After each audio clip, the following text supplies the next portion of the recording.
The blizzard howled, a furious beast clawing at the glass of the 23rd floor office.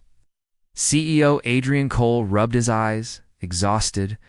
For weeks, he'd been fighting to save his collapsing company, drowning in a sea of numbers, debts, and deadlines. Then, a soft knocking cut through the storm.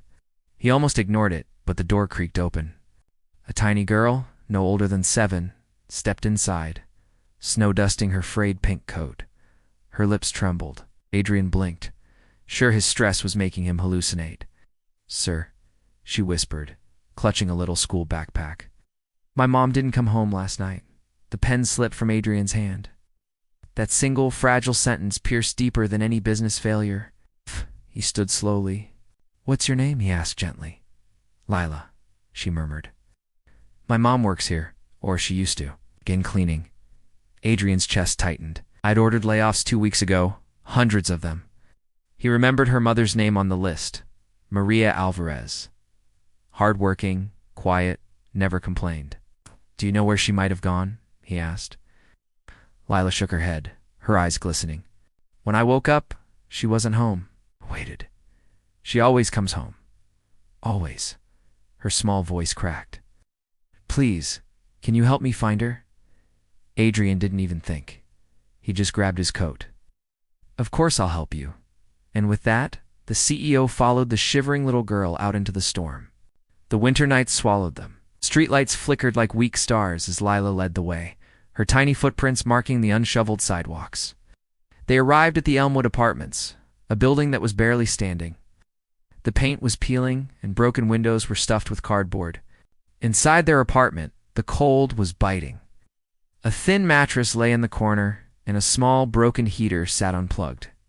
But what caught Adrian's eye was the table. A note lay there, scrawled on a grocery receipt. "Lila, I'm going to the night shift at the old factory. Don't worry. I'll be back before you wake up. Love you." But she didn't come back. Lila whispered, wiping her eyes. Adrian stared at the note. That factory had been shut down for months. "Why would she go there?" he mumbled. Lila sniffled. She said someone told her they had work for her. Cash, and we needed it. A cold dread slithered down Adrian's spine. The only people who used that abandoned factory were desperate or dangerous. "Stay close," he told her, and they headed back into the storm. The factory towered at the edge of town like a frozen skeleton. Wind whistled through broken beams. Dim light flickered inside. "Mom," Lila called out, her voice echoing. They stepped in carefully and saw a small shape collapsed near a pile of crates. "Maria!" Adrian shouted, rushing over. She lay unconscious, her skin pale, her hands scraped and bruised.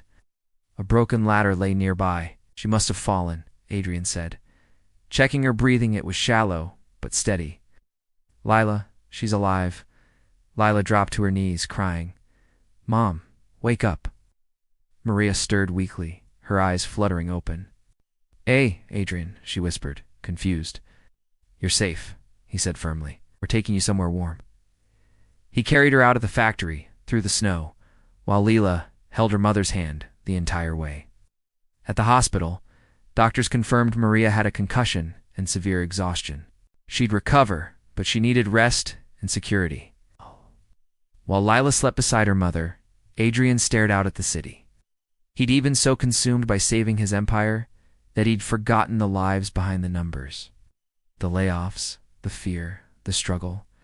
When the doctor approached him with the bill, Adrian didn't hesitate. "I'll handle everything," he said. "And I'd like to offer Maria her job back, full-time."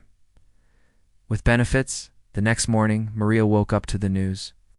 Tears of relief spilled down her cheeks. "I don't know how to thank you," she whispered. "You already did," Adrian replied softly. "You reminded me what kind of man I want to be." Weeks later, the storm had passed, both outside and inside their lives. Maria returned to work, but this time, no one was invisible.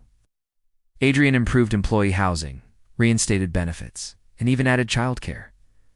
Lila often waited in his office after school, leaving drawings on his desk, tiny reminders of hope, kept one framed.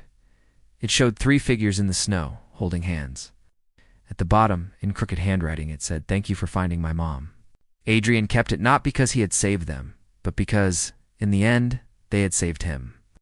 Success means nothing if you forget the people who help you build it. Sometimes it takes the smallest voice to remind us of the biggest truths. Thanks for watching.